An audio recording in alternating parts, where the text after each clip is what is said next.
Hey guys, welcome back to my channel. Today I wanted to share with you things I wish I would have known about a 4th degree tear. No way to anticipate knowing whether or not you're going to tear during childbirth, but if you are pregnant and looking forward to your labor and delivery, I hope that you find this video helpful. I wish that I would have been a little more educated on the different degrees of tearing. It may have made recovery a little bit easier, so let's jump in. First thing I wish I would have known about a 4th degree tear is that they are going to want you to move your bowels 24 to 48 hours after having given birth, and that is going to be a lot harder than it sounds. I think it kind of goes across the board where, like, even if you don't end up tearing, they still want you to move your bowels after giving birth. And I don't know the scientific reason behind that, but I know that with a 4th degree tear and a rectal tear, trying to move your bowels after being stitched up and healing is really difficult. Now, the good thing is that they will give you laxatives in the hospital. They will recommend that you continue to take those laxatives once you get home, and that will definitely make it easier. It's still going to be pretty painful. At least it was for me for the first few months. First few nights in the hospital when they kept asking, like, have you moved your bowels? Have you moved your bowels? They even counted like the tiniest, this is like so TMI and like kind of gross, but they even counted like the tiniest bit. They're like, as long as you go just a little bit, like, we know you're good. And so although it was the tiniest bit, it was still so incredibly painful. The next thing I wish I would have known, and maybe this is a case-by-case basis, but the only thing that they'll give you for recovery in terms of pain medicine is Tylenol or other over-the-counter pain-relieving pills. And I was a little bit surprised about that. I didn't really know what to anticipate in terms of pain medication, but I would have thought that they would have given me something a little bit stronger. But for one reason or another, the only thing that they gave me was Tylenol, and that's what they suggested that I take from, that point forward.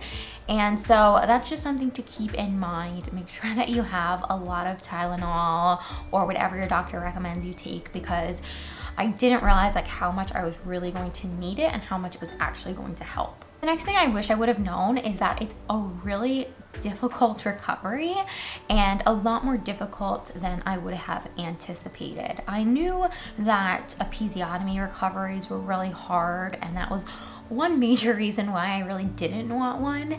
And at the end of the day, dealing with recovering from a 4th degree tear and a rectal tear, I just couldn't get over how incredibly difficult it was, because I never really heard anyone talk about it. You always hear about labor being so difficult and pushing a baby out being so hard, but then I feel like it sort of goes radio silent after that, and the whole recovery postpartum period isn't, I don't know, I just at least never heard anyone talking about it. And so especially when it came to a 4th degree tear, I just felt like, oh my gosh, no one ever said that this was going to be so hard. Never heard anyone talk about it. And so I don't say that to scare you or to make it sound like, oh, woe is me, but I just want to put it out there that wow, it was a lot more difficult than I thought it was going to be. Another thing that I wish I would have known about a 4th degree tear is that it was going to take such a long time to recover. I wrote in my notes that 10 months later, it still hurts when going to the bathroom. Everyone heals differently. Gosh, it took so long. Normally, if you don't tear, usually women talk about being up on their feet a few days after giving birth, maybe a week or 2 after giving birth. Couldn't even stand without assistance for the first 4 weeks. I couldn't really walk or move freely for the first 2 months. And then I didn't feel like myself for at least the first 16 weeks, so 4 months.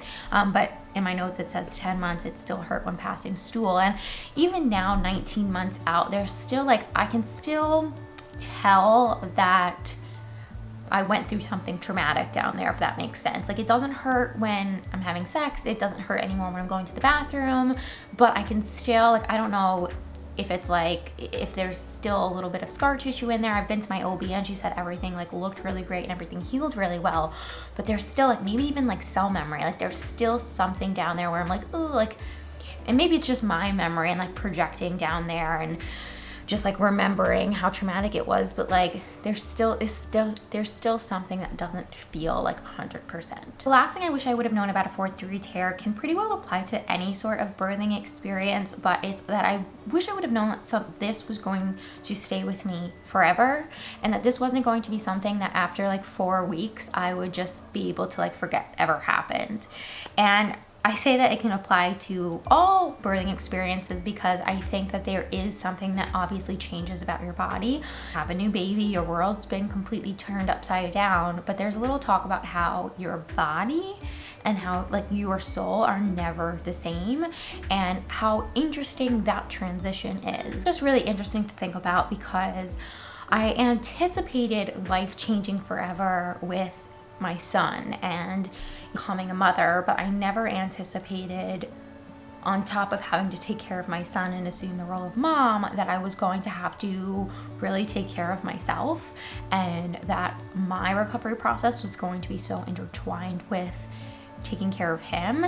And so I say that to hopefully prepare you in some sense that there's going to be there could be a fairly long period of time after you've given birth that you're not just responsible for this brand new life, but that all of a sudden you're also really responsible for taking care of your body, and that your body's going to be healing. And so take all the help that you absolutely can. If anybody ever offers help, like totally take it. There's no shame. There should be no guilt in that. I feel like that will stay with me forever. There will always be a part of my body that is different because of my 4th degree tear, if that makes sense. Okay guys, that's everything I wish I would have known about my 4th degree tear. If you have anything to contribute or add, please leave it down in the comments below. Don't forget to subscribe, give this video a thumbs up, and I'll see you in my next one. Bye guys.